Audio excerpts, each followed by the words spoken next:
That's Boston, Maya, and Stella. So they say thank you for your support last year, supporting Introduction to Astronomy. And what star? Sorry. Yeah. And those of you online, don't forget to, if you like the content, don't forget to smash the like button, and don't forget to share. That's why you have an address book. Share and subscribe. You've got to get that in. You want to try? Okay, we're just trying with lighting, guys. Hey, Marilyn. Yep. So we'll get moving here. Oh, that's worked out well. It's fine. Would you guys like the lights off? Turn them off? Yeah. Okay, Bill. Yeah, we can turn them on later on. That's all good. It's a relaxed show. So, yeah. So these are some of the topics that Jonathan and I covered last year, just a selection of them. So there's just 8 multi-choice, bit of fun. There's chocolates to be won. It's all lighthearted, and the idea is it's more of an excuse for a little bit of a discussion, teaching session on the main point, really. That's the point of it all anyway. So I'm going to do the first 2 questions, measuring distances in space 1 and 2. Jonathan will do the expanding universe, life in the solar system, seas and oceans. That was part 1, and part 2, the building blocks of life. I'm going to do the James Webb Space Telescope, hazards of human spaceflight and massive stars. I wonder if we could, is there a focus thing in there, do you think, on the screen? Or is that probably...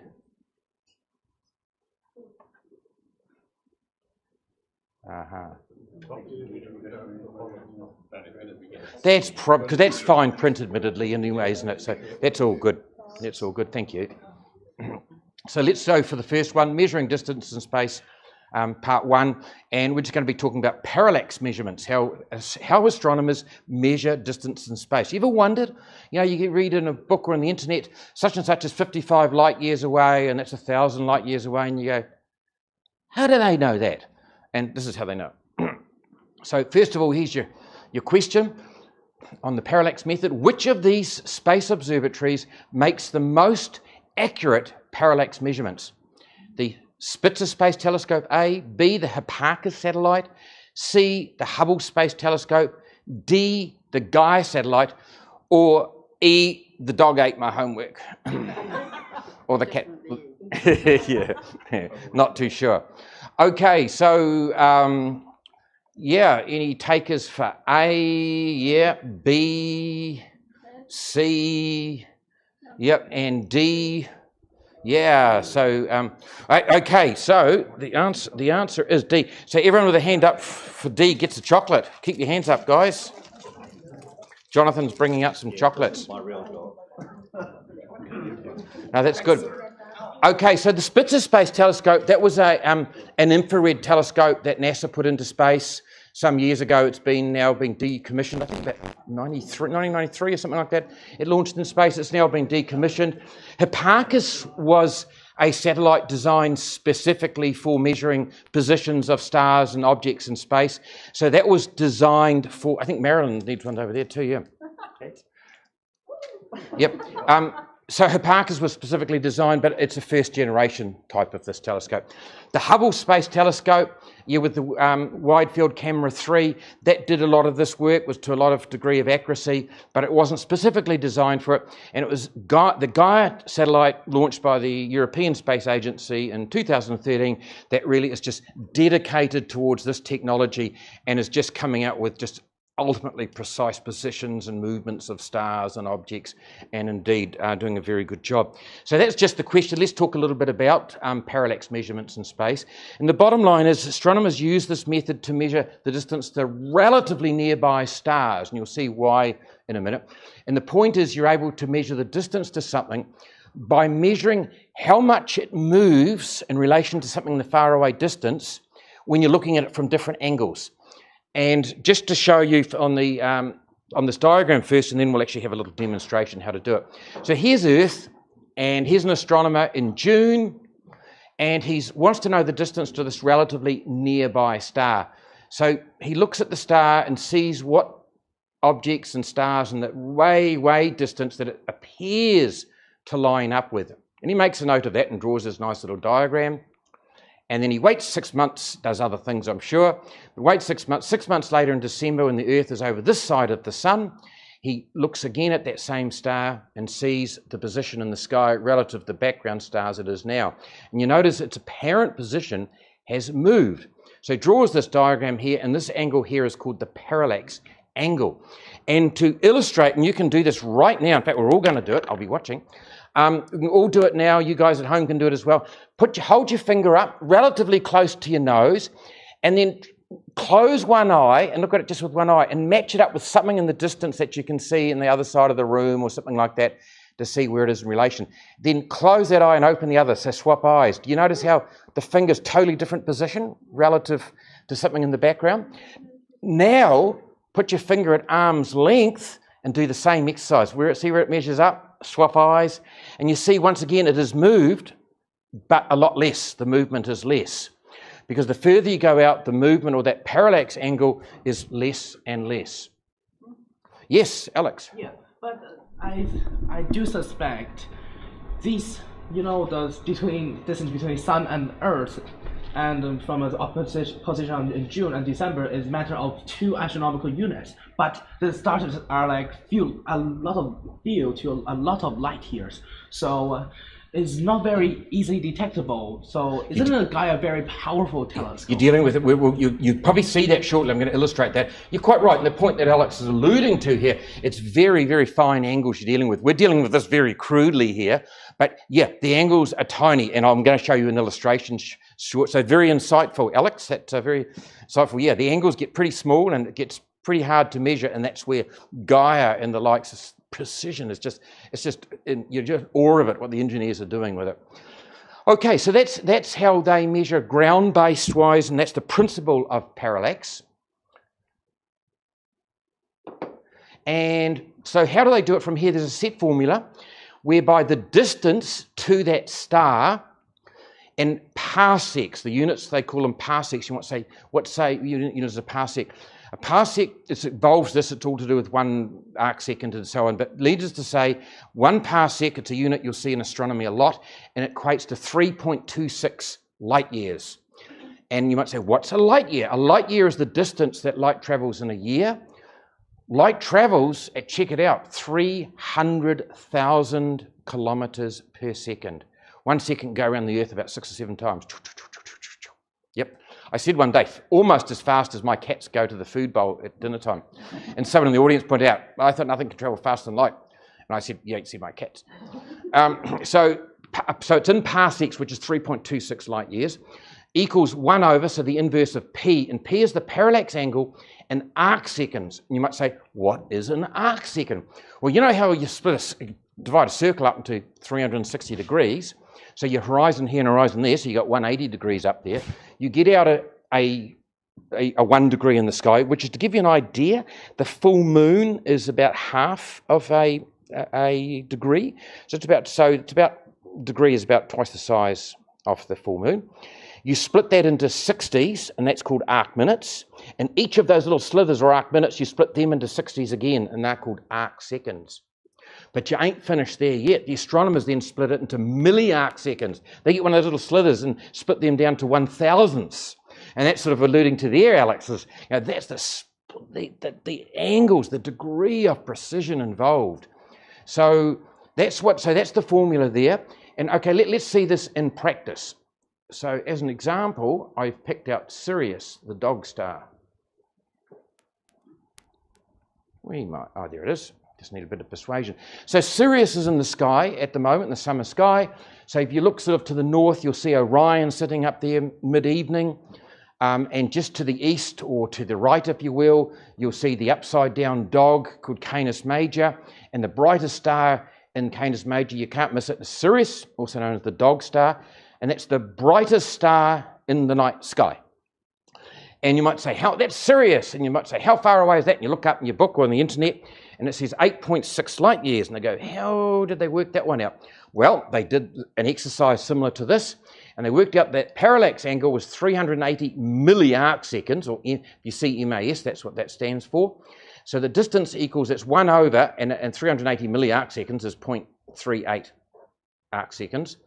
And if you converting that, or the inverse rather, it comes out to 2.64 parsecs, which you convert that, parsec being 3.26 light years, and there it is, 8.6 light years. So the next cloudless night that you look up into the sky, good luck to you there. The next cloudless night, look up at the sky, point out to someone, hey, that's Sirius, that might impress them, and then tell them it's 8.6 light years away, and I'll tell you how they know it. They should be impressed. Well, I'll be impressed anyway with you if you do that. So that's an example of how they measure distances to nearby stars with the parallax method. Now, as I've mentioned here, and you found out doing the finger, the further away the star, the fuller the angle is to measure. So it has a range limit, and it's suited for more nearby stars. Earth ground-based measurements reliable up to about 300 light years. That's probably, Alex, once again, elaborating on your questions, about 300 light years. So for a chocolate, can someone in 2 words tell me the reason why you'd maybe want to put a telescope up into the sky above the air to do some parallax measurements? No atmospheric interference. Yeah, atmospheric distortion. Yeah, exactly. 2 words. So you get above that, and the atmosphere, once again, this is whole coming down to that precision. You know, the atmospheric disturbance, you know, lights flickering and stuff. So it must be getting really, really hard to make accurate measurements. So ground-based is about accurate up to about 300 light years. And let's have a look now at the Hipparchus. We mentioned that one there, launched in 1989. I think that was only in space for about 4 years. So it was decommissioned about 1993.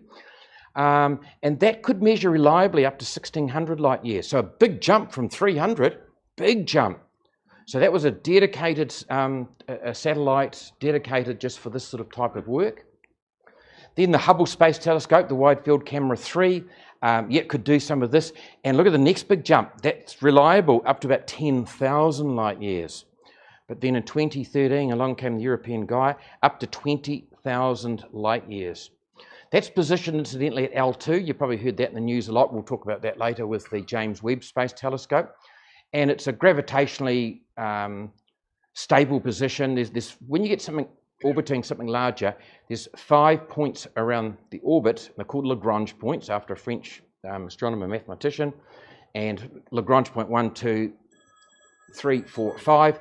And those 5 are gravitationally stable points where you can put a spacecraft, and it's relatively stable there, requires a relatively smaller amount of fuel to keep it in that position. And that's what you want when you're going to be looking for positions. You want to know your own position in space. Space is reasonably stable.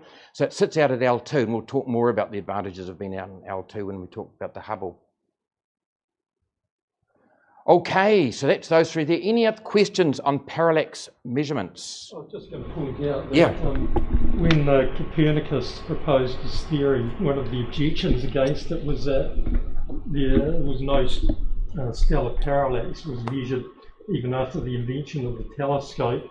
So it was a big thing in astronomy to try and do that, and it was the Bessel first succeeded in the 19th century with an instrument called a heliometer, which was actually invented for measuring the diameter of the sun. But they realised the reason they were interested in that was because as the Earth orbits the sun diameter from the Earth current diameter changes because of the distance between the Earth and the sun. But they realised that this thing could measure angles quite accurately, so they adopted it for measuring stellar parallax. And I think it was at Barnard's star that 61 Cygni, I think, was the first. Barnard star by Barnard himself was one of the first, because that's one of the closest stars, second closest star. 61 Cygni was the first parallax measurement. Right, yeah, and I remember Barnard's, because that's the closest star to the northern hemisphere, isn't it, Barnard's star? And that was the 1800s, wasn't it? But it just goes to show these guys, you know, we think we're clever, but you know, these first guys who did this sort of work, who worked all this geometry out and stuff, it's pretty clever stuff. And then the next stage, how, you know, this is real clever stuff, how, you know, the next generations of scientists take it to the next level. Oh, question at the back. Yes, hello. Yeah, could you use, say, Sirius to find out how far the ones behind it were, using the parallax? Yeah, way distance ones. Yeah. No, it only has some. You purposely want to choose background stars that are a long way away, well beyond the reach of parallax. And that's probably a good question you're asking there, because it's inferring you do want something that's really background, because if you're getting too much of a background, too close, relatively close, then you're going to get a parallax on that as well to a degree. So probably, and ask your question, that's by principle, you want to get so far away whereby there's no detectable parallax as such. Yeah, it's a good question, yeah. Okay, so let's look at measuring distances number 2. We're going to look at standard candles, and this is another very common way that astronomers measure distances to objects, but this is the next stage out, you know, sort of parallax only gets so far out, and you want to take to the next level. So here's your, we'll talk about standard candles, but here's our fun question first. Which of these standard candles is the most useful for measuring distances to distant galaxies, not close galaxies, but really far away galaxies? Far away galaxies in a, what was it, long time ago? Is it a galaxy far, far away? This is probably the, which standard candle do they use in Star Wars to identify the galaxy? So A, Seaford variables, B, the tip of the red giant branch, C, detached eclipsing binaries, or D, type 1a supernovae. So we've got takers for A, yeah, that's good. We've got takers for B, we've got takers for C. I can talk about those guys later on because they're not used so often. Yeah, that's good. And have a D. Yeah, D, chocolates. No, okay, D, keep your hand up if you didn't win a chocolate last time. But you got D this time, but you didn't get a chocolate last time. Okay, and while you're doing that, Jonathan, I'll just quite move along.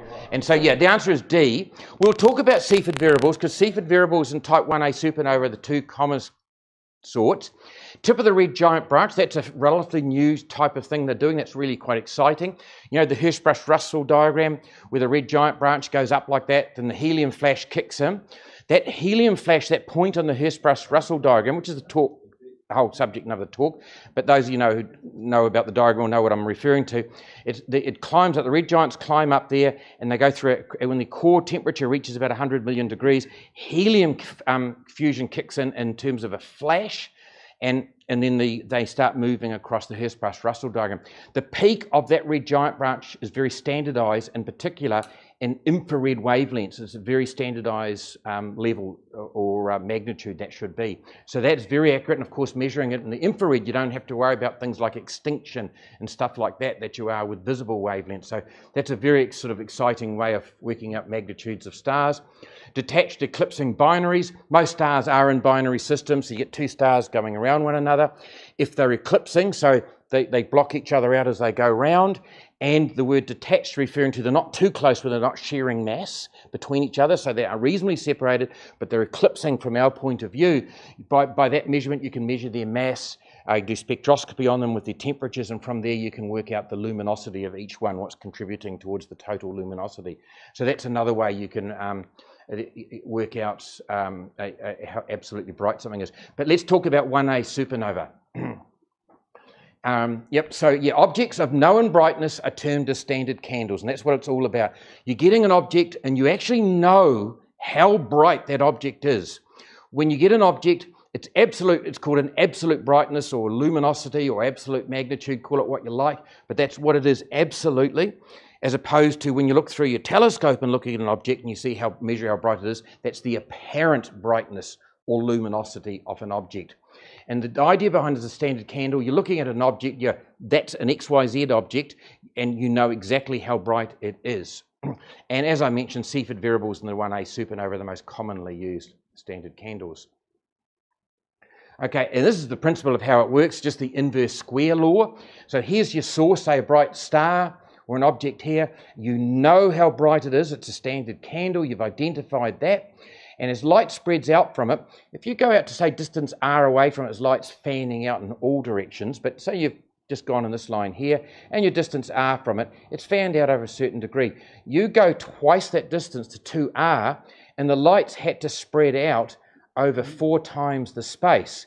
So the brightness or the luminosity of it is going to be measured in your telescope is 1/2 squared. You can see the formula up here. So it's going to be 1/4. And likewise, if you go for a wander, go back again from it further, say 3 times the distance, and once again that light now is spread 9 times the amount of space. So it's been watered down or weakened 9 times. So you know the absolute magnitude is going to be 1/9. So you work out the absolute magnitude, you know the apparent magnitude rather, you know the absolute magnitude of something. It's a very straightforward formula. I won't push in through it here, but needless to say, very straightforward formula. You can work out the distance between the two by that basic inverse square principle. And that's the idea behind standard candles. Now, about type 1a supernova, they're really, really bright events. You can see them at 500 times the distance that you can of the Cepheid variables. We'll talk about those shortly. Essentially, they're a runaway nuclear explosion when a white dwarf, which we'll talk about, explodes. And they're so bright they can often outshine their host galaxy that they're in. And here's a lovely example of a lovely galaxy here, NGC 4526, and look over here, huge big bright object, sort of pretty much outshining the entire galaxy, and that's a type 1a supernova. That's 55 million light years away. Look how bright it is. Amazing. You might say, well, aren't there different types of supernova? Yes, there are. The 1A is the brightest. You might say, how do they tell the difference? Spectroscopy. They look at through their spectroscopes, analyze the light that's coming from it, the shape of the light curve, the different elements that are in it. We do a whole talk on supernova, which we can do again later this year. So they identify it's a type 1A. They immediately know how bright it is. They use that principle, inverse square law principle, to work out the distance. And let's talk about 1A supernova. So as I mentioned, most stars are in some sort of multiple star system, so often a binary star system. Instead of one star like our sun cruising along the galaxy on its own, you get stars in, say, a binary system going around one another. If one of those stars is a white dwarf, and what's a white dwarf? A white dwarf is a burnt out core of a star, anything up to 8 times the mass of our sun, which involves our sun. And when it ends its life, it starts puffing all its outer layers out, and you're left with a sort of a corpse, what they call a stellar corpse, or a dead core at the middle of it all. It's really, really hot because it's core of carbon and oxygen burning away. Surface temperature about 50,000 degrees, so it's quite small, and it's really compact. It's the mass, most of them have mass of roughly, very crudely, about the mass of our sun, squashed into something the size of our Earth. That's a very crude sort of idea of measurement. So mass of our sun. In our sun, how big is that? Volume-wise, you can fit over 1 million Earths will fit into the volume of the sun. So you imagine the sun squashing all that material down, put it into the size of the Earth. It's very compact and very, very dense. So it has very strong gravity at its surface. So if you get a white dwarf in conjunction, a binary system, with a red giant star, a red supergiant star, and that's when stars, when they run out of hydrogen, sort of in the last 10% of their life, they run out of hydrogen in their core, they start getting a shell of hydrogen burning away outside the core, and the whole star just swells up. When something swells up, it starts getting less stable, and the gravity on its surface gets looser and looser, and so on. You get those two in unison, get a red giant with some unstable outer layers right next door to a compact white dwarf with really strong surface gravity. The white dwarf will often start siphoning material off from that red giant or red supergiant. And a white dwarf can keep doing that for a while until it gets 1.1 solar masses, 1.2 solar masses. Life's good, 1.3. And it reaches 1.4 solar masses. And that becomes highly unstable for the star, for the white dwarf star, and it just rips itself. You get a runaway thermonuclear explosion. Boof, and it just tears the whole star apart. And that's why it's so bright. So that's the cause of a classical type 1a supernova. I throw the word classical in there because type 1a supernova is very important. You probably may have heard of the Hubble tension. That's measuring the distance to faraway galaxies and how far the universe is expanding in the local universe by measuring type 1a supernova and comparing that with the oldest light in the universe, the cosmic microwave background, and see if the two match up. And they don't. They call it the Hubble tension. And one of the reasons they're looking at, do we really understand type 1a supernova? And just in recent years, they've discovered a second cause for type 1a supernova. Yet 2 white dwarfs in a binary system, if they collide, they will produce a type 1a supernova. And that's still part of a lot of research, but they're just picking up on the light curves, the spectral analysis of these type 1a supernova, and they realize there are actually 2 sorts. Oh, of course, yeah, white dwarfs coming together. So that's a whole area of further research, which is quite exciting. So that's it here. So it's a critical mass. So all the conditions are known. You've got a white dwarf. As soon as it reaches approximately 1 point solar masses, it explodes with runaway nuclear fusion. So it's a set of conditions. So it's a standard candle. So you measure the observed or the apparent magnitude, and you can calculate the distance. Now, I mentioned those Cepheid variables. Briefly, what are they? They are very large red supergiants, very large stars, unstable, that pulsate on a regular basis, and their pulsation rate correlates directly with actually their absolute magnitude, actually how bright they are. So if the astronomer looks through a spectroscope, sees this really bright star in a galaxy, and he identifies, oh, that's a Cepheid variable. He then records its pulsation rate and then able to look that up and convert that to how bright it is and use the standard candle equation.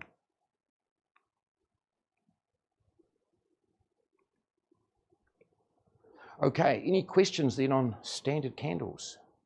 So it's all about looking at an object, identifying what sort of object it is, knowing that you know the luminosity by the astrophysical process that's going on, measure the apparent, and using the inverse square law, and you do it. Okay, now it's Jonathan's turn at the wheel now. So there we go, Jonathan. There you go. Thanks, Chris. Oh, I better grab the...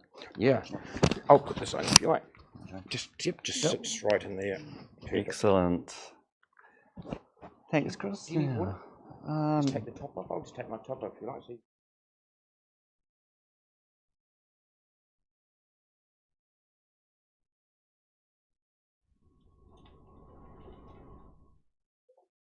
Press the button, it'll go next, will it? Yep, With your just press the system button there. and it'll zoom in for you. Oh, look at that. Oh, you press it again Oh, yep. and you get your effect. That's cool. So my first question relates to the expanding universe. I don't know who the cat is, but very cute. Now, this is a very famous diagram which shows us not only that distant galaxies are moving away from us, but the further away they are, the faster they're moving. Now, if you combine that fact with a few other observations of the universe, it shows that the whole universe itself must be expanding. So it's not an explosion, it's an expansion of the universe. So what's the name of this diagram? Is it A, the Hertzsprung-Russell diagram, B, the Schleifer diagram, C, the Hubble diagram, or D, the Einstein diagram? So we'll go through like Chris did. Who thinks A, the Hertzsprung-Russell diagram? Who thinks B, the Schleifer diagram? C, the Hubble diagram? That's a lot of chocolates, Chris. D, the Einstein diagram. And yeah, the answer is C, the Hubble diagram. So anyone who answered C can put their hands back up and get a chocolate. Yep. There you go, Chris, your turn to go and do that. Thank you. There we go. And just while Chris is handing out chocolates to everyone, let's have a quick look at what this diagram's all about. So essentially what we're looking at here is a plot of the velocity of these galaxies. So as they're moving away from us, they're going at a certain speed. So we look at the velocity and we plot that against the distance that we see the galaxy. And it turns out there's a nice simple relationship between these two called the Hubble-Lemaitre law. This law says that if we take this distance d and multiply it by this number h0, which is called the Hubble constant, we get the velocity. So essentially what we're doing is we might take a galaxy and we see that it's a certain distance, maybe it's that distance, and we see that it's going that speed, so we go up here and we plot one there, and we continue like that with all these galaxies. You see there's a bit of a margin of error in this first one, but Hubble did quite well to actually work out the straight line. So this is the Hubble-Lemaitre law.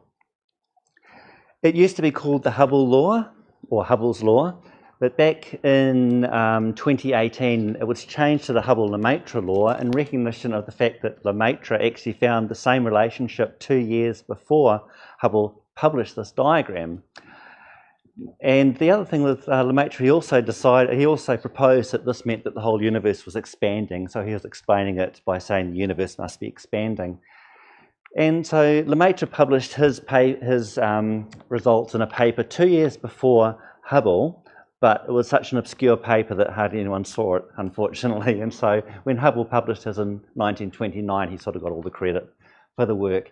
And so that's why in 2018 it was changed to the Hubble-Lemaitre law and the Hubble-Lemaitre constant in recognition of Lemaitre's work. The other person we should thank as well is Vesto Slipher, and he found a few of these velocities that were used by Hubble, but Hubble didn't actually credit Slipher with anything for this particular round. So it was actually a bit of a group effort to find out, to come up with these conclusions.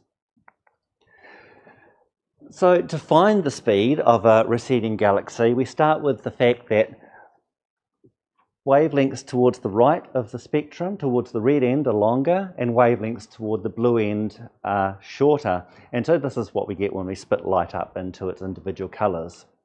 So I'll explain a bit more how that works. If we start with an example, and we have us over here and a distant galaxy here, a galaxy far, far away. This galaxy emits some light, travels through space and reaches us. Because they're not moving apart, the Earth and this galaxy, the light that leaves the galaxy reaches us at the same wavelength, so it looks the same, so nothing special there. However, if the source of the light is moving away from us, it will leave at a certain wavelength, and when it reaches us, it will be stretched. So essentially, the light itself, the waves are being stretched as they either travel through space, if they're traveling through expanding space.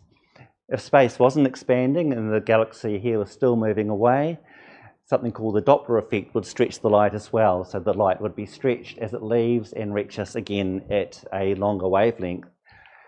So one is called the Doppler effect, where space is not expanding.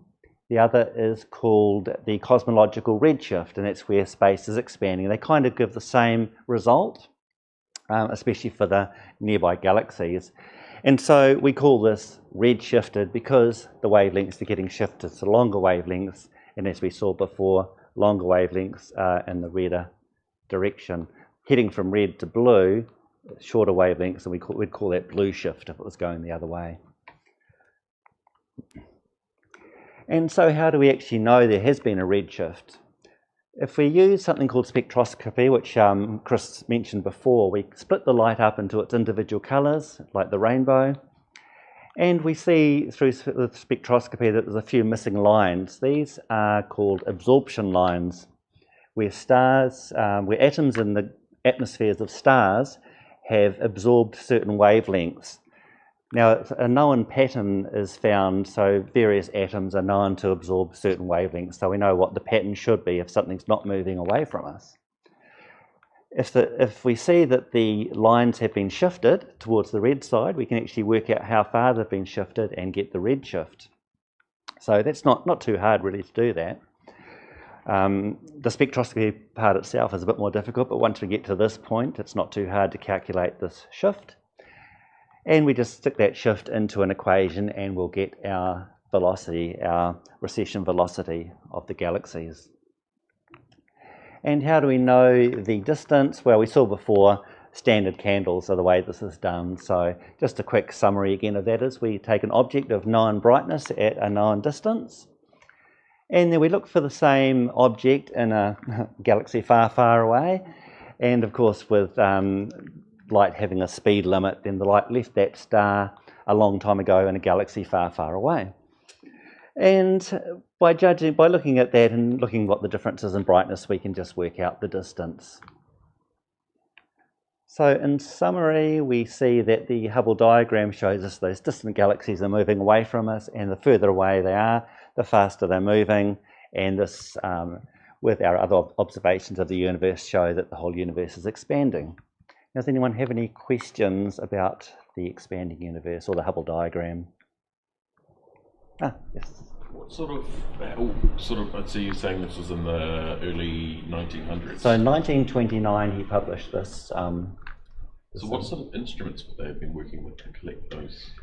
Well, the telescopes, I guess they were looking, what Hubble actually was doing. Using the 100-inch telescope in Mount Wilson. That's right, yeah. And so essentially... Lemaitre was a theoretician, so he didn't use any telescope. Yeah, exactly. And what Hubble was actually doing, he was looking at, they called them nebulae because he didn't know at that stage that they were actually distant galaxies. So he was saying that these nebulae, because they were just looked like a gaseous kind of cloud, and said that these are the speeds that these nebulae are moving away from us. When it was all put together, it was found that they were moving at such a speed and had such a distance, such as the Andromeda Galaxy, that they couldn't be inside our galaxy, and that also showed us that we weren't the only galaxy, that the Milky Way wasn't the whole universe, and showed us that there were all these other galaxies out there. Actually, the 100-inch telescope, I believe you can actually rent it. Oh, can you? That's still the case. Oh, okay, I didn't know that. So there you go. You get a group together and you can use it for your own that could be fun, astrophotography. Apparently some people have used it for visual observing. It'd be interesting, wouldn't it? Then you could see what Hubble actually saw at the time. Yeah. Sorry, follow-up question. Yeah, right. Would they have projected onto like photo plates or? Actually, that's a good question. I don't Yeah, know. it was I think he glass did. He plates. must have used glass plates. Yeah. Yeah. So yeah, back in those days, I guess I'd have to. Yes, of course, because he was working out these the information from them and getting the pictures of the Cepheid variables he actually used. Though he did find that he'd used there were a couple of types of Cepheid variables, and he actually used the wrong one. So these distances weren't quite right, but the relationship, the straight line relationship, was still correct. So that had to be fixed up a little bit later on in some of his later work. Yeah, so I was wondering how you would take the velocity and the distance measurement at the same time. Yeah, so having to split the line up, separately. Let's jump over for a minute there. Andrew. It must have confused them a little bit, because the ones I would see would be the galaxies in the local group. They did see some in the local group, and I think one of these is probably so those are actually those are falling blue, off some of the these are line, blue and some shifted. may be Blue blue shifted like the Yeah. Andromeda Galaxy. Yes. And some of them were just not quite accurate. But you also have clusters of galaxies. So in reality, it's actually clusters of galaxies that are moving away, and some of these clusters of galaxies are moving around. So some of them have slightly left redshift because they're moving away due to cosmological expansion, but they're also coming towards us slightly. And some of them, the closer clusters, you probably almost get a blue shift from some that are orbiting towards us. So it's not an exact science, but at the time he wouldn't have known that there were clusters really of these galaxies. Well, because he thought they were mainly nebulae. The Cepheid variable law was discovered by Henrietta Leavitt.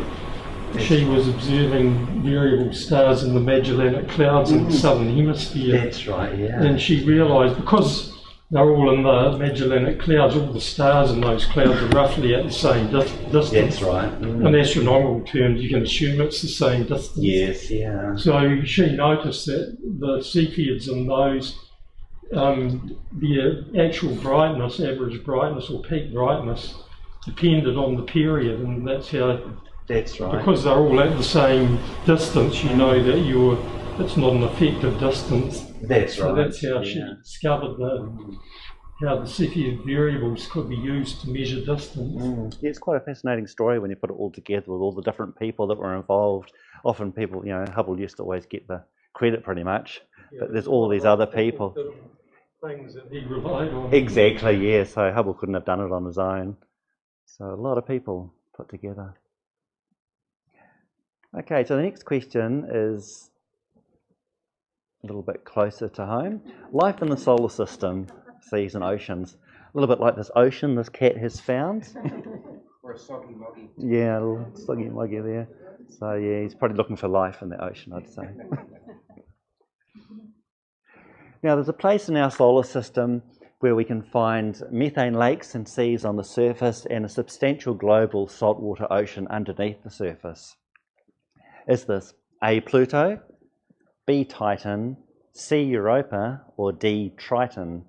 So let's do the showing of hands. Who says A, Pluto, B, Titan, C, Europa, D, Triton?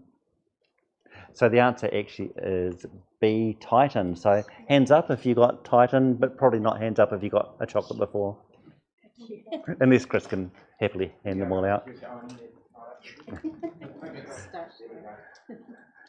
So let's have a little look at these 4 places that I've listed here. These are Pluto, Titan, Europa and Triton, all to scale with their size. The planets are not to scale, of course. So Titan is the one we're talking about. This is the second largest moon in our solar system and the largest moon of Saturn. Europa. Let's go back a sec. And Europa, that's a moon of Jupiter. In fact, it's the fourth largest moon of Jupiter. Triton is the largest moon of Neptune. And Pluto is nobody's moon at all. Pluto just orbits the Sun. It's a dwarf planet, which is also called a Kuiper belt object. Now, a Kuiper belt object is something that lives out in an area of the solar system called the Kuiper belt, out just past Neptune. Triton is also possibly a Kuiper belt object that was captured by Neptune. So Pluto and Triton are probably very similar objects. Now, it's well known that Titan has a global subsurface ocean. It's not so well known, maybe, that the ocean probably has at least 10 times as much salt water, liquid water, as Earth. Europa has about twice as much salt water as Earth. These are in the subsurface oceans. And Triton and Pluto most likely have oceans under their surface. Probably these two have a lot of very nasty other compounds apart from salt and water in the oceans. But the oceans of Europa and Titan are probably fairly similar to Earth-type seas. Titan a little bit saltier. We'll have a look at that in a moment. Now this is how Titan would look if we could remove the haze. So this is actually looking through at the surface with infrared or near-infrared light. Up in the north, these white streaks are summer methane clouds. So this is the northern summer of Titan, when these clouds here would be about 20 kilometres up from the surface. These dark shapes up here are the seas of Titan. There's 3 seas, which I'll show you a bit more of soon, and hundreds of smaller methane lakes. You can't actually see all the lakes, but there's a lot of very small lakes in the north. In the equator, these dark areas are deserts, probably the sand dunes, not unlike some of the deserts on the Earth. And this little spot here, which looks like a crater, is in fact a crater. This is called Salt Crater, and we'll actually see some photos of this, hopefully in the 2030s, when the Dragonfly mission studies Titan. It's going to launch next year. It's a mission by NASA launching next year. It should arrive at Titan, I think from memory, about 2030 or 2031. It's going to land somewhere in the desert around here and go a bit of a zigzaggy flight over many months, get to this crater and see what might be there. So there'll be a nice, exciting thing for us to see. It's going to have lots of photos and videos too, so it'll be an amazing mission to keep track of. There's also a few lakes down the south pole of Titan as well. This is the largest southern lake, and it's called Ontario Lacus. The red line over here is thought to be the shoreline, but you can see it's evaporated quite substantially. So this means it's probably a very ethane-rich lake. The methane has probably mainly evaporated, leaving mainly ethane. It's a bit like salt water. If you evaporate a lot of the water out, it becomes very salty. And so this lake here is getting rather small. It's thought that maybe the lakes may change over the seasons, that the methane may evaporate and migrate north and then rain and fill up the northern seas, and then later on the other way around, so this may fill up again and become quite a large lake, probably more a sea, I guess, if it fills up enough. The picture here is actually just an artist's impression, and the picture on the right is a radar image taken by Cassini when it was orbiting Titan. Now, having a look at some of the northern seas, this is an interesting one. It's not the largest one, but it's a really interesting one, Ligeia Mare. This sea is probably mainly methane.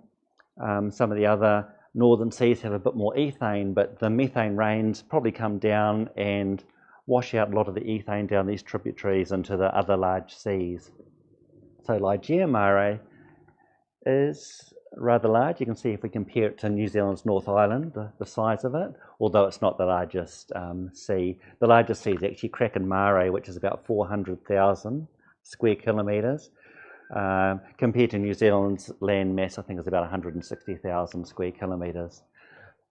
But just sticking with Ligeia Mare at the moment, you can see a number of rivers flowing into the sea. If I just go back, these are all, I'm going to go back for us. These are all flowing rivers of methane flowing into the sea. You can see a number of islands as well. The depth of Ligeia Mare is probably average of only about 40 metres, but the deepest part probably gets up to about 180 metres deep. Kraken Mare, the one I talked about before, which is the largest sea on Titan, can get to about 300 to 400 metres deep in places. And some of those smaller lakes are probably up to 100 metres deep. So compared to the lakes, compared to their size, are actually quite deep compared to their size when you compare them with the seas. Now let's have a look under the ice, since we talked about this global saltwater ocean. The ice shell is about 80 kilometres thick, and that consists of just normal H2O ice, just the normal ice that we see on Earth generally. The ocean itself is possibly up to 300 kilometres deep, and that's where we get the 10 times or maybe up to 15 times as much salt water as Earth's oceans. The ocean itself is probably about as salty as our Dead Sea, and probably has quite a bit of ammonia in it as well. Now, to give you an idea of how deep 300 kilometres is, the average of Earth's oceans is probably about 4 kilometres deep, and that would be that little red line there. And the Mariana Trench gets to about 11 kilometres, so it's about the depth of the deepest part of our oceans. So you can see just how incredibly deep that sea is. Down below it is a layer of very high density ice called Ice 6. It's still H2O, but it's got a different structure which makes it denser than water, so it stays at the bottom of the ocean. And then below that we have the outer core of Titan. And there's just another reminder of the amount of water. So if Earth's oceans had that much, Titan may have that much seawater, 10 times. Although if it's 300 kilometres, possibly up to about 15 times. But they say it could be up to 300 kilometres, maybe a little bit less. But still, it's a lot of water and pretty amazing. And that would make it the largest liquid ocean in our solar system. So just a quick summary, Titan has seas and lakes of liquid methane on the surface and a deep global saltwater ocean underneath the surface. So has anyone got any questions on Titan? Yeah. Does the methane evaporate into the atmosphere and then rain back down to service the rivers? It does, yes. Titan has a methane cycle like we have a water cycle, so a lot of methane will evaporate into the atmosphere and we'll come back down and form some of those clouds, which will rain and fill the river. So just like a water cycle. But a lot more is actually happening as well, because a lot of the methane can get higher up into the atmosphere and get broken down by the ultraviolet light from the sun. That can break up and form a lot of other molecules, including ethane, vinyl cyanide, benzene, and like this list of hundreds of different molecules. Quite a few organic molecules. They even found one which they couldn't identify what it was, but it possibly had a few hundred atoms in it, almost like a protein molecule. That was with the Cassini space probe, but they didn't expect to find anything that big, so the instruments couldn't do any more than just see that it was a very big molecule. And so those molecules are raining down, and that gives it the orange colour, all those organic molecules, and also the colour of the surface is quite orangey too, which is all these molecules falling down. Another molecule is acetylene, which may, if there was some sort of weird life on the surface, may actually be able to eat acetylene. And it's possible that acetylene could even if it could find its way under the ice into the ocean below, then some sort of microbes called acetylenotrophs may be able to use that and break it down and live off that as well. So there's actually a lot happening on Titan. It's a really amazing place. It makes Earth look quite boring when you can compare it.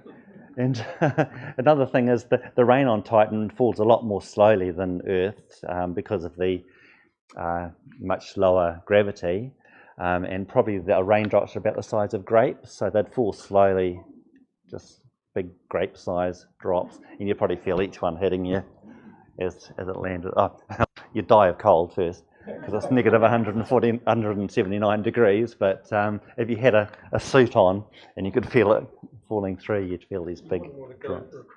Not really, no.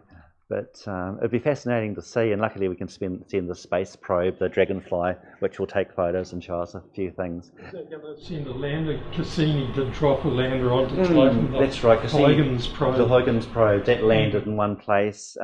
They actually thought that the surface of Titan might have been mainly liquid, and when they landed the probe, it landed on a kind of a soft, damp area of the ground. It was designed so it could float just in case.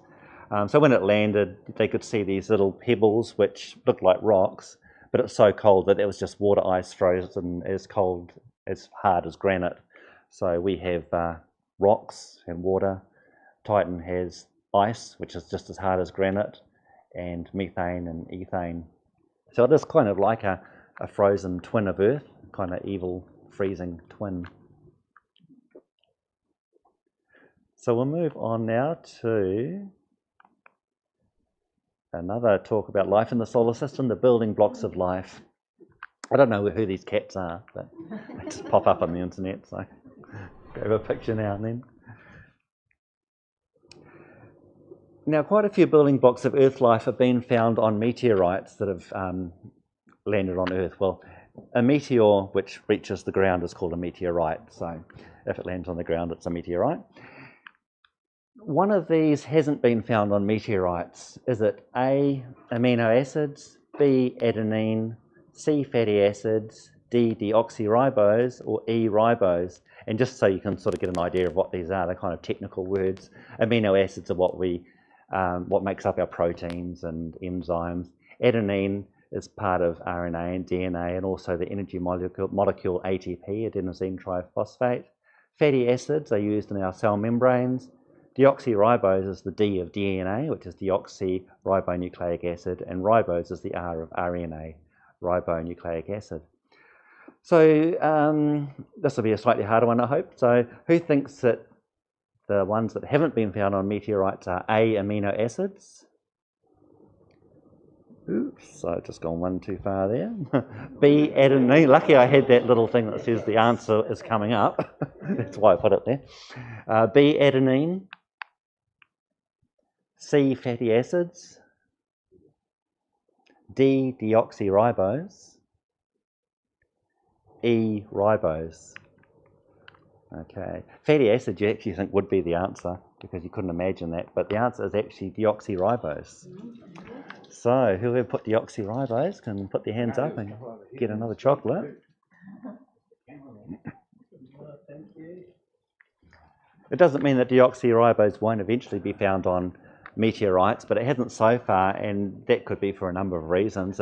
Maybe it forms in space, gets broken down really easily, or maybe it doesn't get formed in space and needs a catalyst such as water to form, or maybe we just haven't got good enough instruments to see a small amount of it, and who really knows at this stage. But I think the next thing we should do is just explain what some of these things are. So if we start with, we saw adenine before. Adenine, cytosine, guanine, thymine, and uracil are all parts of DNA, whereas ribose, phosphate, and ethanolamine are used in various parts of our bodies, as well as amino acids. So all of these, labelled with the yellow, have been found on meteorites, and deoxyribose is the one that hasn't. These are some photos of pieces of 3 of the meteorites which have been studied, on which some of these things have been found in Australia, one in USA, and this one from Canada, which only fell in the year 2000. And so, as I mentioned before, these 5 here are called the nucleobases, and they kind of form the rungs of the DNA ladder. You probably, maybe a lot of you have seen this kind of thing, maybe Jurassic Park, where they showed a few examples of DNA. So these form the rungs of the ladder, and also the parts of RNA as well. These 3 over here, ribose, deoxyribose, and phosphate, build up the backbone of DNA and RNA. So ribose for the RNA and deoxyribose for the DNA. Deoxyribose is actually pretty close to ribose. It just has one less oxygen atom. Just remember deoxy, so it's got one oxygen atom removed. The next one, let's give it a sec, try again. Adenine, ribose and phosphate. These make up what we call the energy molecule. This is, let's see, I'm going a bit fast there. So adenosine triphosphate, the energy molecules, is what all life on Earth uses for energy. Essentially, it's got three phosphates to gain a bit of energy. We break off, or one of these gets broken off. We use the energy of the bond, and then it gets fixed up again. So all life on Earth has been found to use this molecule. And you can see all the pieces have been found on meteorites. Phosphates, ethanolamine, are used with fatty acids to create these things, phospholipids, which create our cell membranes. That's in bacteria and eukaryotes. So humans are a eukaryote. That's just a branch of the animal kingdom. So bacteria, and us use those. There's another thing called, I can't remember the name of it now, but I've lost that one now. So we'll come back to that later. Prokaryotes, yeah. So bacteria are a prokaryote, and the other prokaryote, which I just, for some reason, archaea, that's right. The archaea is the other prokaryote. They actually use a different molecule other than the fatty acids.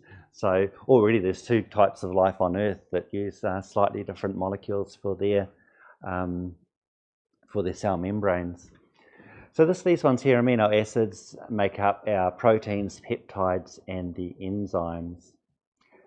Now, the fact that all these bits and pieces are found on meteorites doesn't mean that life had to use the molecules that were formed in space. What it really means is that these molecules are formed fairly commonly through the solar system, and it probably means through the galaxy and probably the whole universe. So it's not, it's not out of the question that life found somewhere else might actually have some sort of DNA or some sort of structure that uses these same molecules. Now, I think it's just taking a second there. And so that's the end of that section there, the summary being that many of the molecules of Earth life have been found on meteorites, and deoxyribose is the one out of that list that hasn't been found so far. So has anyone got any questions about that? Andrew? So those amino acids, there's about 20 different... There's about 20 or so known for life. But only 5 are used. No, we used about the 20 of them, but there's a lot more amino acids out there as well. Yeah, so there's hundreds of amino acids. So a lot more have actually been found on meteorites, but it's just pretty amazing, I suppose, that what we need has also been found on the meteorites, yeah. Any other questions? Oh, well, I'll hand it back to Chris now. I'll give you a sec there to continue. And I'll Pitch your microphone. I'll give you the microphone.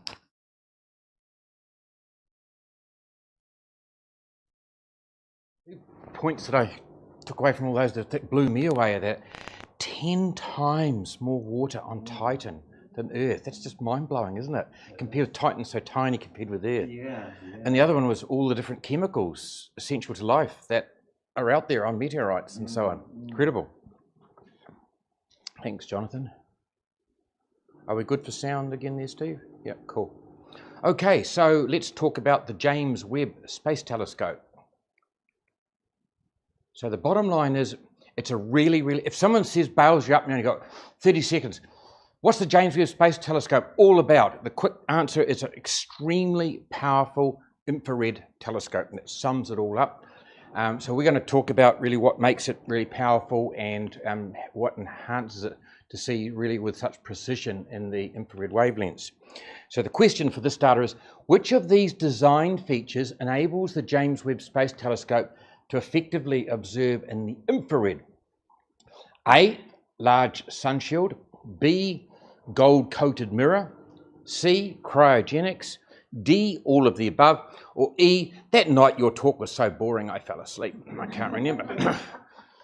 So, yeah, okay, A, B, C, D. HD. Yeah, all of those features which we'll talk about. I'll leave Jonathan to give those to the keen people out there. Who have we got? Ah. Got that one. There you go. Yeah, indeed, it's all of the above, and that's the point of it all here. So we'll go through some of these features. So this is just a slide that I had, but I've just put it into two slides. So we're going to look at the design features of the telescope that gives it its observational capacities. And for starters, its large primary mirror is really what makes it extremely powerful, such that it can see faint, small and distant objects. So it makes things brighter. Why would something be faint? Because it's far away or because it's very, very small. And the larger your mirror, the more particles of light or photons that you can collect and gather in, which means you're going to see fainter objects, objects that are smaller, objects that are further away. And you're going to see those objects with finer detail, higher resolution, because you're capturing more little photons. So it's the large primary mirror. That's probably one of the key points. Whenever you go to buy yourself a telescope and the salesperson comes up trying to push onto you about magnifications and this or that, tell them forget about it. What's the size of that primary mirror? You want to know how many photons or particles of light you're collecting so you can see fainter objects and at better resolution. And the mirror at the James Webb is 6.5 meters across. You know, that's sort of, you know, yay big of the room. Look at the size of it compared with these technicians here. So of course they fold all that up because it won't fit in any launch vehicle or anything, so it's all folded up. So that's what makes it extremely powerful. But now moving on to what we talked about with the question, what enables it to see in infrared wavelengths?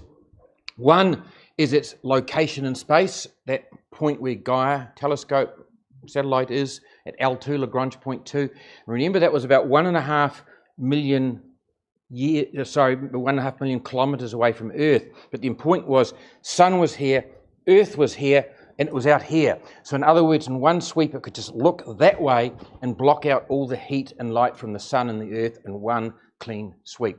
And of course, light and heat is noise as far as that telescope's concerned. It's looking for heat and infrared light, thank you very much, at distant objects. So its location in space, and as I mentioned, it's reasonably gravitationally stable area, so it needs minimal amount of fuel to keep it there. The size of its sun shield, this is the size of its sun shield here. It's 5 different layers of special thermoplastic that is very resistant to heat and light, and that there sun shield is the size of a tennis court. That's how big it is. So it's able to point the main telescope's optics towards faraway things, turn its back and turn its tennis court size sun shield and just block out all the heat and the light from the Earth and the Sun in one sweep. It's gold coated mirror, and you can see here it's all coated in gold, and the reason for that is gold reflects infrared wavelengths a lot better than your standard silver. Like we use standard silver for our standard mirrors in optical or visual wavelengths. In infrared they reflect better off a gold surface. So the mirrors in gold. Specialized detectors, that's the CCD, semiconductor instruments and chips on board instead of its internal cameras and detectors. And in visual wavelengths, they tend to use silicon for a semiconductor. The infrared is a little bit different, more specialized to make it more sensitive. And as you're probably aware, the James Webb splits the light then into near infrared and mid-infrared wavelength ranges. The near infrared detectors are made of mercury, cadmium and telluride, so a mixture, a blend of those three, and it makes it so much more effective. The mid-infrared on the mirror instruments, that's silicon-based, doped up with some arsenic. So they are totally different, more specialized than your standard semiconductor instruments for visual wavelengths. Cryogenics, they're instruments that lower the temperature. Why do you want to do that? Because what do electronics like the instruments themselves generate? Heat. You know, look at the back of your computer, your back of your TV, they'll have little vents and fans all going and stuff, because electronics generate heat. And heat is noise, heat is infrared wavelengths. Our bodies, the little receptors in our skin, perceive infrared wavelength as heat. And so infrared light is heat. So you do not want to have any of that infrared light and heat coming from your instrument, so it cools the instruments down to minimize the noise there. How low do those temperatures get? The near-infrared instruments, they're able to operate at about 37 degrees Kelvin, which is about minus 260 odd degrees, minus 236, I think it is, degrees Celsius. So that's real chilled. That without cryogenics, that's just the fact that it's got its position in space away from the sun and the earth, and its big sun shield. That's sufficient to bring those temperatures down. The MIRI, the mid-infrared sensors, need to operate at a lower temperature again, preferably below 7 degrees Kelvin, which is what, about 265 or thereabouts degrees Celsius, real cold. And it has cryogenics. It's a series of instruments right throughout the whole science bay, and that's able to drop the temperature down to 6 degrees Kelvin. That's what for the MIRI to operate in. That's really cold. So it's all these factors that enable it to view in the infrared in a nice sort of high definition, nice specified way. And these are subjects of whole entire talks, but needless to say, dying stars that are enshrouded in dust. Why is this all important? And protostars are Earth. That's actually next month's introduction to astronomy. We're going to be talking about protostars. All these objects are often enshrouded in dust, and we can't see through dust. Visible light gets absorbed by dust and then re-emitted again in infrared wavelengths and heat. So we just can't see through dust. But infrared light just cuts straight through dust. It doesn't get absorbed by the dust. So you can look at something dusty, visual wavelengths, look at that same area in infrared wavelengths, and you'll just see straight through the dust, and you'll see the object on the other side or amongst that dust that's emitting light in infrared wavelengths. So you can starting to see objects that are normally enshrouded in dust and out of sight.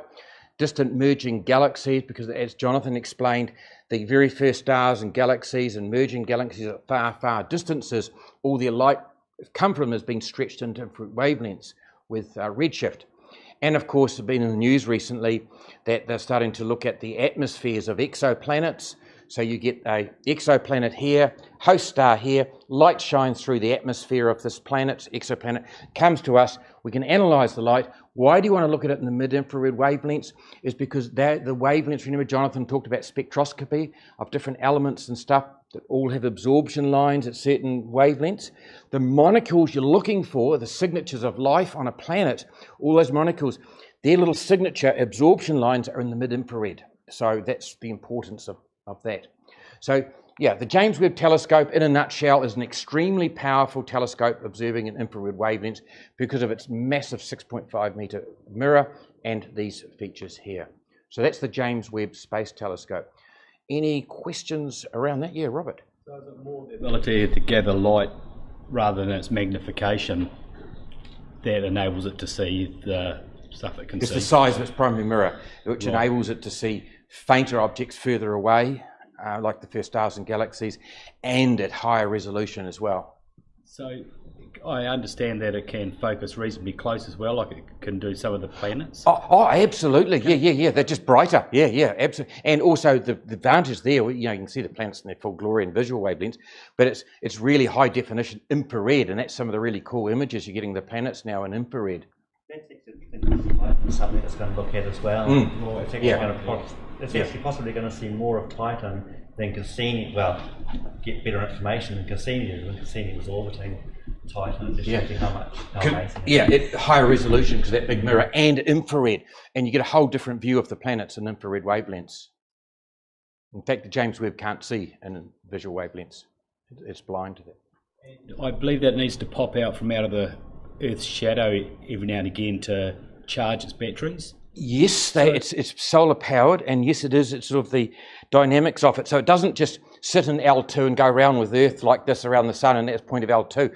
It actually does a little bit of a dance, a bit of an orbit.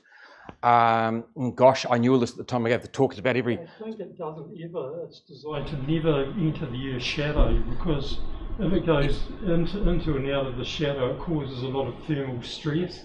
Yeah, it needs to be in the sun to get power from the solar panels, and the shield effectively stops the heating.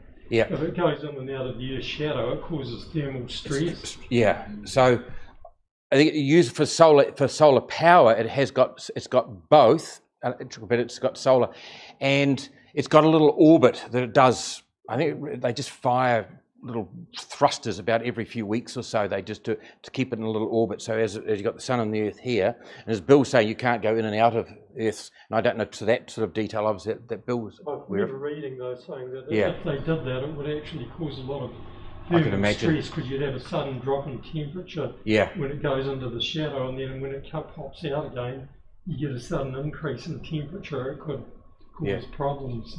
They leave it in exposed to the sun all the time. Yeah. The way it orbits around Yeah. L2. So it orbits around L2. Yeah. Now, hazards of human spaceflight flying to Mars. So as we mentioned in the talk about 10 years ago, 10 years time or so, the mid-1930s, NASA hopes to be sending astronauts to Mars. 1930s. 1930s, I say. Those were the days, weren't they? The 2030s, pardon me, well caught. So here's a question here, and we talked about at the talk how it affects almost every organ in the body, but so to slim it down to one and a half hour talk, we just concentrated on the effects of prolonged weightlessness and radiation. We talked about the heart, so I'm going to just mention them all here now. So which of these hazards is not countermeasured with regular exercise? Cardiovascular deconditioning, and that's when the heart tends to get smaller, it gets round, it loses its pear shape because it doesn't have to pump against gravity to try and drive blood out. So it gets a bit smaller, it gets a bit more spherical, so it loses its strength, which is fine when you're in space. You know, that's all adaptation to space. But the problem is when you get back to Earth or when you get to Mars, you've got a problem. Fluid tends to seep out from the blood system out into the tissues, the extravascular tissues. Your blood pressure tends to drop. There's a lot of other features too. You can be prone to electrical abnormalities and so on. But the main deconditioning of your blood pressure dropping, your heart changing, and your heart gets weaker and stuff, such that when you get back into the confines of gravity, you've got a problem, and it takes about a month to recondition yourself. So is it cardiac deconditioning? Osteoporosis, meaning thinning of the bones, where the bones get weaker and brittle, more vulnerable to fracturing. So that's very important.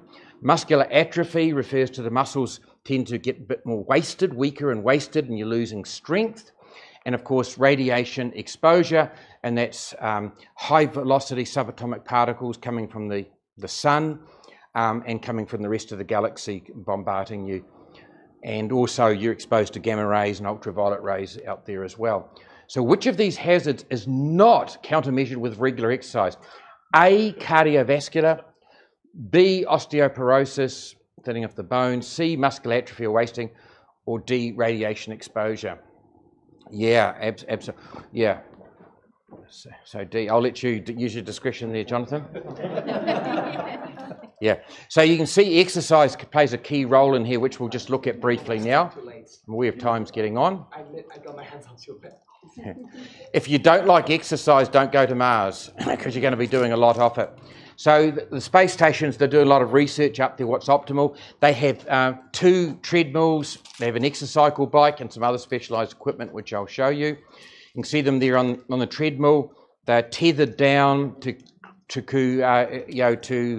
mimic the feeling of weight of being under the weight of gravity. They put the tension on so you're about 85% of your normal weight.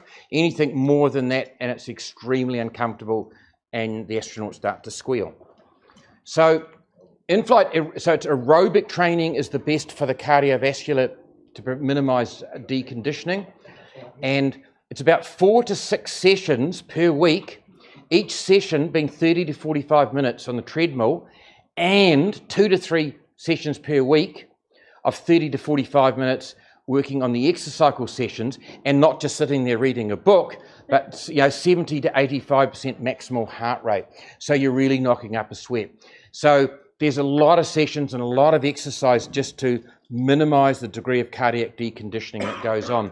Ideally, it's an average of about 2 hours a day to minimise cardiovascular changes. So that's no different to your routine here, of course. You get up and you have your breakfast and you do your 2 hours of exercise, don't you?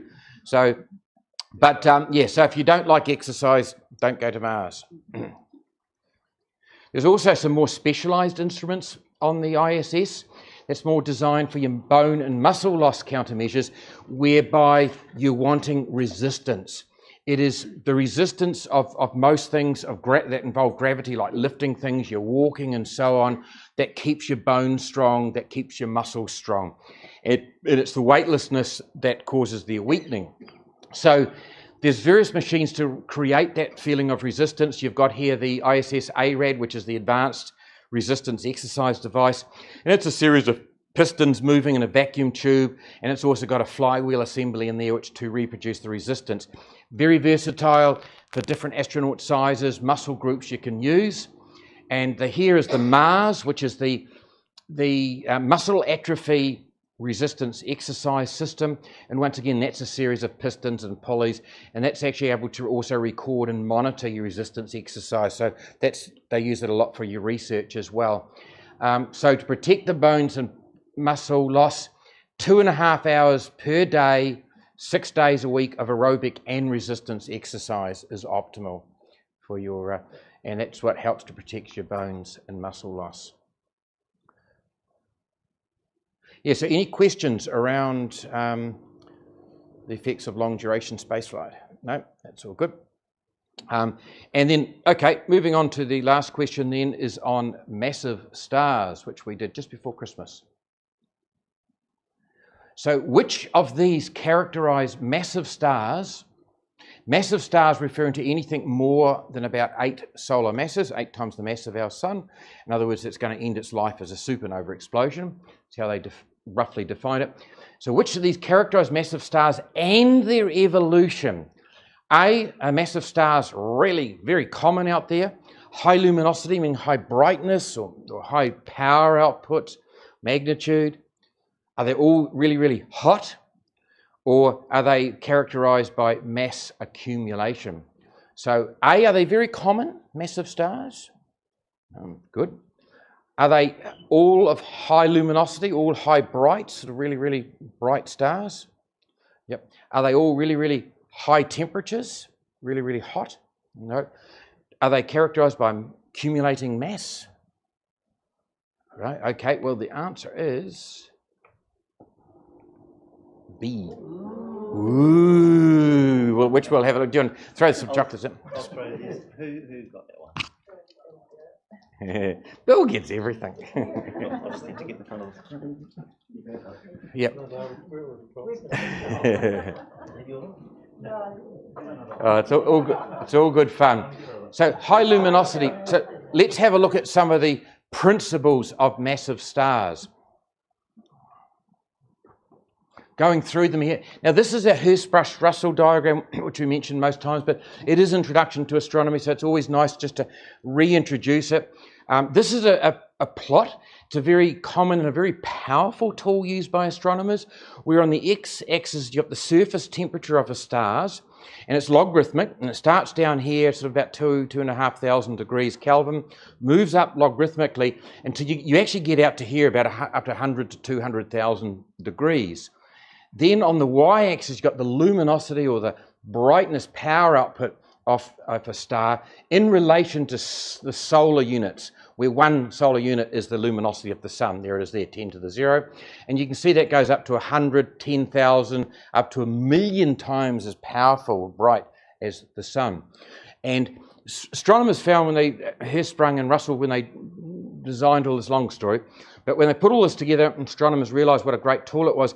If you get a whole big bundle of stars or a cluster of stars and you plot them all on this graph according to their luminosity and their temperature, you'll start, about 90% of them will be all sitting here in a nice diagonal path moving up here. And that is the main sequence, and that's where stars spend 90% of their life in a relatively stable state, burning hydrogen at their core into helium. So getting the 2 most basic elements of the universe, bringing them, forging them together, create helium so you can put in your party balloons, make your voice sound nice. So that's the purpose of hydrogen fusion. And then they found there was little groups out here too, and stars, as they evolve, and we mentioned early on, eventually they do run out of hydrogen, so the core stops fusing hydrogen, and you get a shell of hydrogen fusion around the core, and that causes the star to puff out, and the star gets usually cooler and brighter, which we'll talk about shortly. And you get these groups of red giants here for these sort of low to medium mass stars, and these groups up here called supergiants and hypergiants for the massive stars. And I've put this green circle around here. This is all the massive stars. And you'll notice here, the first thing you notice here, huge range in temperatures. They're not all hot, they actually range. So your red supergiants, your surface temperature might be 3,500 degrees. You got way over here the Wolf-Rayet stars, which are a type of evolved massive star. You're talking, 100,000 odd degrees for its surface temperature. These guys are the hottest stars in the galaxies, these Wolf-Rayet stars. So they vary quite a lot, but what they all do have in common, they're all highly luminous. You're getting in, above 1,000,000 degrees, sort of 1,000,000 times the luminosity of the sun. So they're all really, really luminous, but they all have varying temperatures there. So what makes a star really bright? Now, it comes down to two factors, temperature and its size. And I never like to shy away from a formula, because formulas often people go, oh, a formula, there's no big deal. Luminosity equals 4, you'll know 4, pi, 3.14, so on and so on. That's just sigma, that's just a constant called the Stefan Boltzmann constant. It's just a constant, you don't need to know too much more about that in astrophysics. Temperature to the power of 4 times the radius to the power of 2. So that equation tells you that the temperature has a huge effect. The higher the surface temperature of a star has a huge effect on making it much brighter. And the other factor is the bigger the star is, the bigger the luminosity. So hot stars are bright and large stars are bright. That's what all that means, and that's an important thing to remember. And what did we see on that back there is that those stars, they're either hot. Let's go back. They were either hot, high temperatures, or remember I mentioned these big supergiants. They actually start puffing out and get larger and larger. So these ones are here aren't so hot, but they're really, really big in size. And these ones here, they're still big in size compared to these guys, but they're so-so, but they're hot, and that's what makes them luminous. So they're all luminous.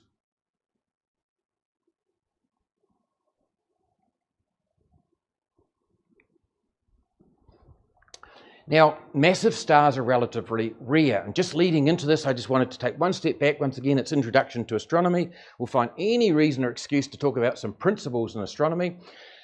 How do you classify stars? Stars, main sequence stars, by the way, anything on the main sequence, by definition, they call a dwarf. There's two types of stars, dwarfs and giants. So in terms of red giants or supergiants. Anything on the main sequence is known as a dwarf. So main sequence dwarfs are classified their spectral class, whereby you split the light up through a spectroscope, through a prism, or some grating, and from that long story, we do a whole talk on that, but needless to say, you can determine the surface temperature, and also from there you can work out its size and so on. But the important thing is it's the surface temperature, and from their size, that you can actually put what they call a spectral class and classify stars. So these are stars on the main sequence.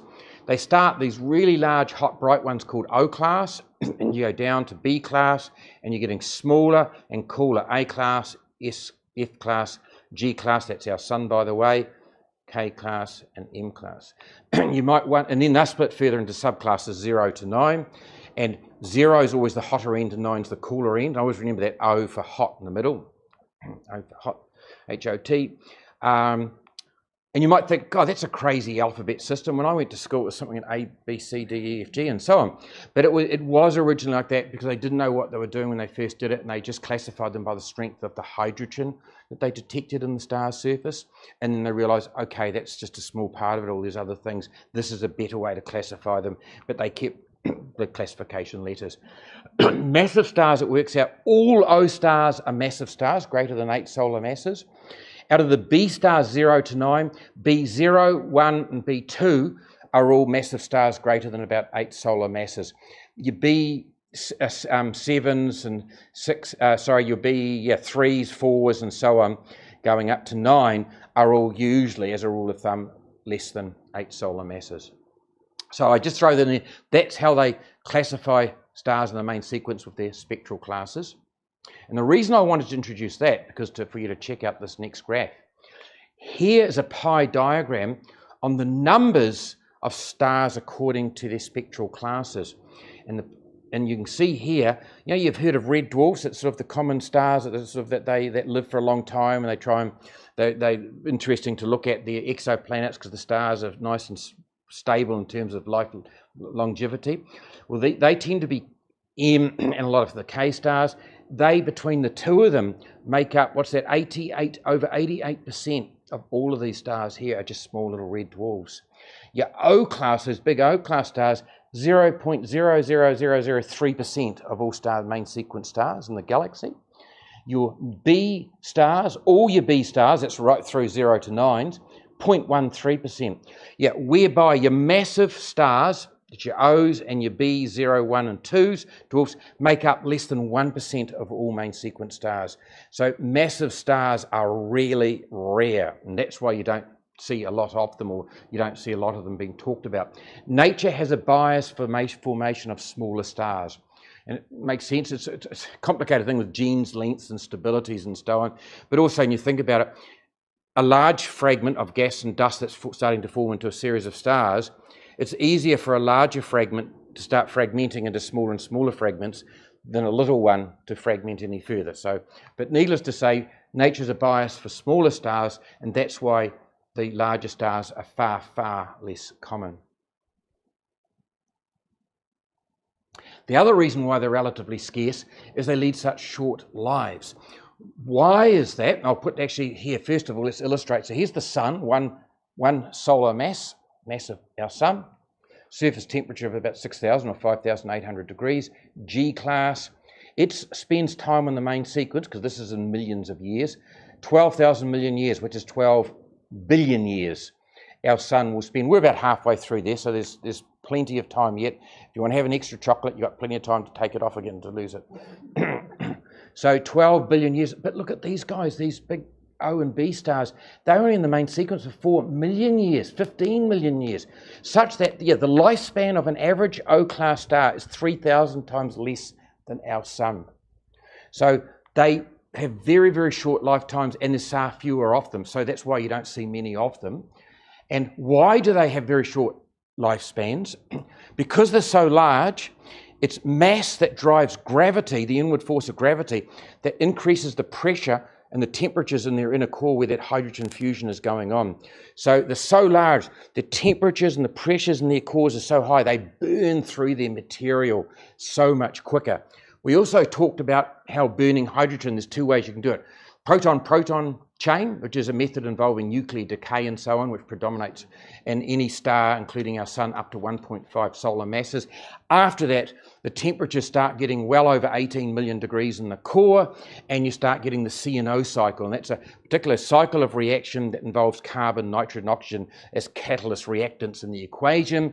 And that is far more efficient at burning through the hydrogen and creates far more energy through its hydrogen burning. And so that's why these stars, they're bigger, higher gravity inward force, higher pressures and temperatures in its core, and they just race through all their material, and they lead such short lives, and there's so few of them because nature doesn't produce many of them, less than 1%. So that's why they're very rare and you don't see many of them. Massive stars, you have unstable outer layers. They tend to lose mass.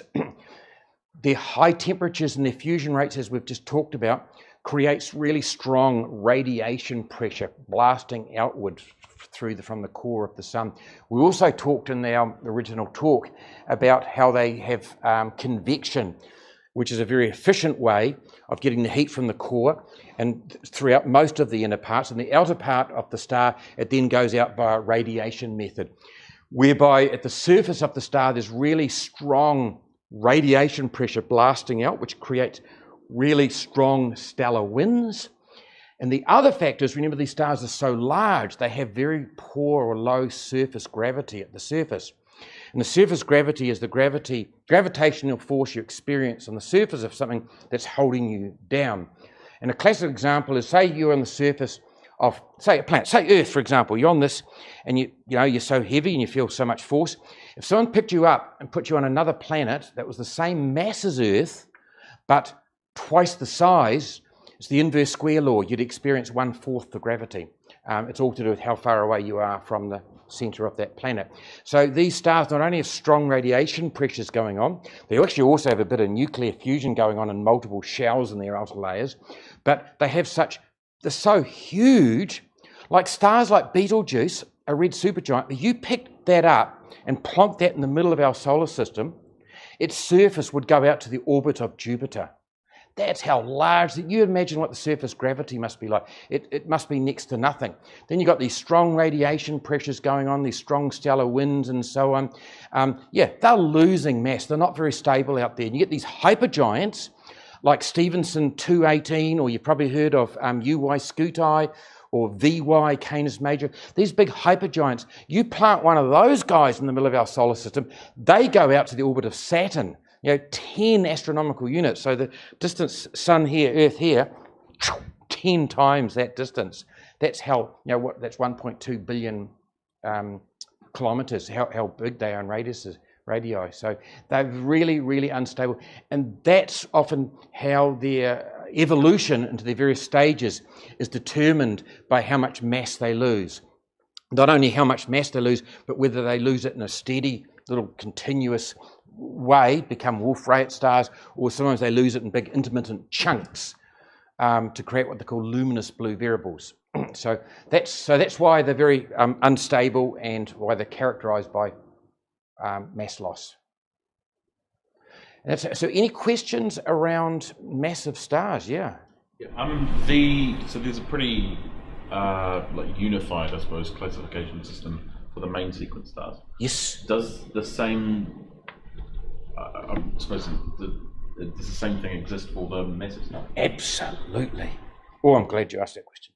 Okay, let's go back to Hurst-Brush, because this was part of all the talk. Have a look, it's online to the talk, and if you want, I've actually got a handouts for massive stars. Did you come to that talk to see? I don't think I did. No, okay, that's cool. I've actually got, because I'm giving that talk in 2 nights' time in Hamilton, and I've got the handouts in my bag. I'll give you a handout before you go. But yeah, that's a good question. We talked about that at the talk, so that's good. That's good. Okay, the Hurst-Brush-Russell diagram. So in a nutshell, what happens is, so here's your main sequence, guys. We got your hydrogen fusion going on here. They run out of hydrogen in the core. You get your shell starting burning, so they start to swell up in size. And when they swell in size, there's a degree in that they start getting brighter, but they're also started getting cooler temperatures that are getting redder. But now these guys here in the main sequence are mainly a white colour. If you look at them, you think, they should be blue if they're that hot. They're blazing most of their light away in ultraviolet wavelengths, which we don't see. So we just perceive this white bit. But as they start to cool down, because as you can imagine, something gets bigger, got that same temperature spread over a wider surface area. So it starts getting cooler on the outside. So then it starts getting a blue colour. It starts swelling up and getting bigger. So it's also a little bit brighter because it's sheer size. And they're called blue supergiants. So almost all main sequence massive stars go on to this stage here to become a blue supergiant. A tiny, small number lose all, they're so massive, usually over 100 solar masses. They're so large and they're so hot going on in their blazing way, they actually lose all their hydrogen and they become a Wolf-Rayet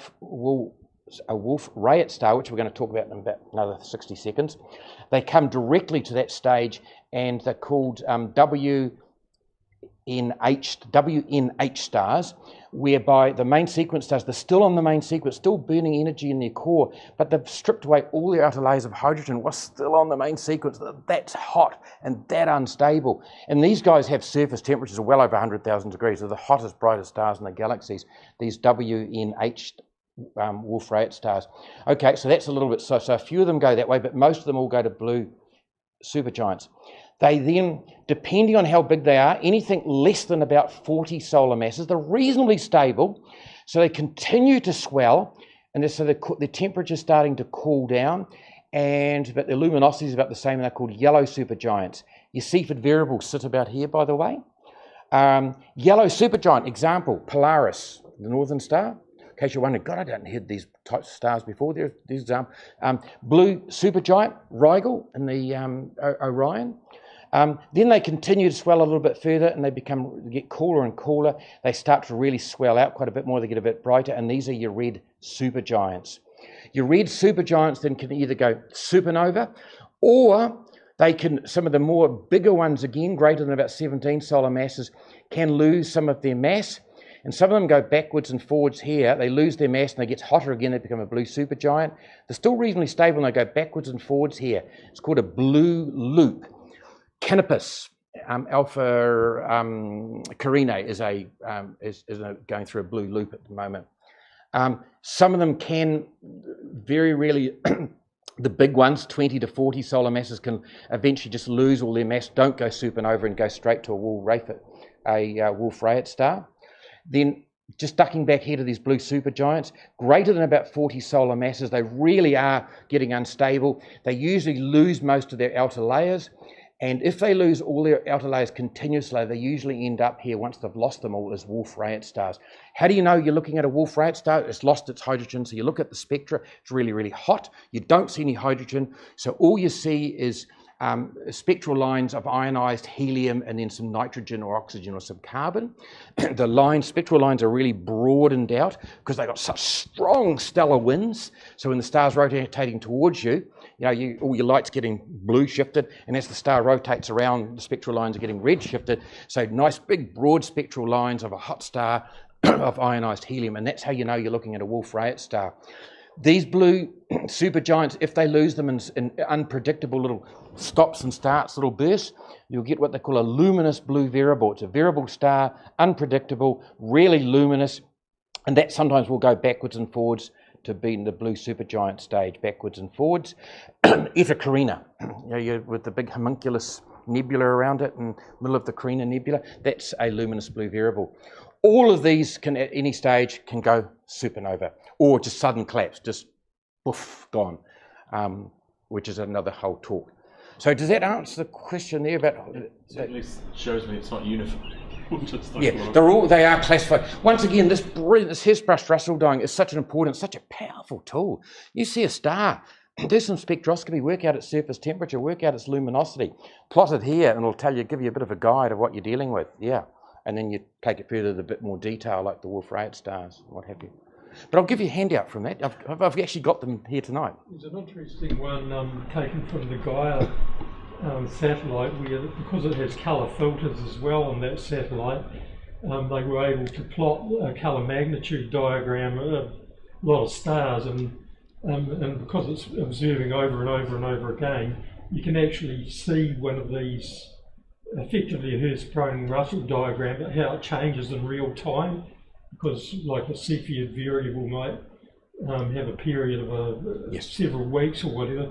So you can actually see the Cepheids moving on the. They've got actually a GIF shows you the stars moving around on the. It's so cool. Hertzsprung-Russell diagram. You see, Cepheid variables, the instability strip sits about here. Yeah. And, so they can. Bill's referring to this. Are Lyrae variables. Yep. Yep. Any other questions around that? Okay. One point I was going to make about your numbers of the different stars, like the M dwarfs. You mentioned that there's about, was it 75% or something? The K and the M's. Oh yeah, okay. The M's. Yeah, sure. The M's. Oh yeah, 76 of the percent. When you look up at the night sky with your eyes, you see none of those. Yeah, correct. And Bill's, that's quite right. There's one of our talks we do in the night sky. What are we looking at with your unaided eye? And that's why I actually point this out, which Bill's brought up this brilliant talk here. Yeah, this brilliant point here. All these bright stars here, such small percentage-wise. This is just, of course, main sequence stars. But even when they move off the main sequence, the star spends 90% of its life on the main sequence. 10% as a red giant or red supergiant. And so you'd expect, if you looked up in the sky, that 90% of the stars should be main sequence stars, 10% of them should be red giants or supergiants, and then out of most of them, sort of 80-odd% of them should all be red dwarfs of the main sequence. But no, as Bill points out, there's two things going on here. One is that all these stars here, certainly all your red giants, you can't see any of them with the naked eye. You need a telescope to see the lot. Two closest is Proxima Centauri and Barnard star in the northern hemisphere. And all of these, you need a telescope to see them. And of course, the other thing is that these stars, the stars that evolved off the main sequence, they only spend 10% of their life there, but it's just because the brighter, the larger and the brighter. And what do you see the easiest? You see brightest things. Well, that's what you're looking at. So whereby 68% of all the stars you're looking at, so roughly say 2/3 of all the stars you're looking at with the unaided eye, are all aging stars in their last 10% of their lives because of just their sheer size. So aging rock stars, that's what you're looking at when you're looking up at the sky. Yeah. So that's just, so it's skewed. That's in theory what's actually out there, but it's a different story when you're looking with your unaided eye. So 2/3 of all the objects you're looking at in the sky are stars in their last evolutionary stages of their life, last 10% of their life. Yeah. So it's quite a... Yeah, so otherwise, thanks, Scott, and thanks, Jonathan, for your talks. That's all good. So we're looking forward to, got some topics. Next month, I'm going to do infant stars, because remember I did before Christmas, I said, look, we all talk about normal stars and red dwarfs and stuff, but what don't we talk about? We don't talk about massive stars much, and we don't talk about infant stars. Why? Either rare or they're obscured in dust, and they're all found in regions of star formation. So that's what we're going to talk about, infant stars, protostars, pre-main sequence stars. That's what we're going to have a look at next month. Otherwise, hey, thanks, guys. Thanks for coming out and new premises and all that sort of jazz. Thank you very much. Thank you. And thank you for Jonathan. Oh, good.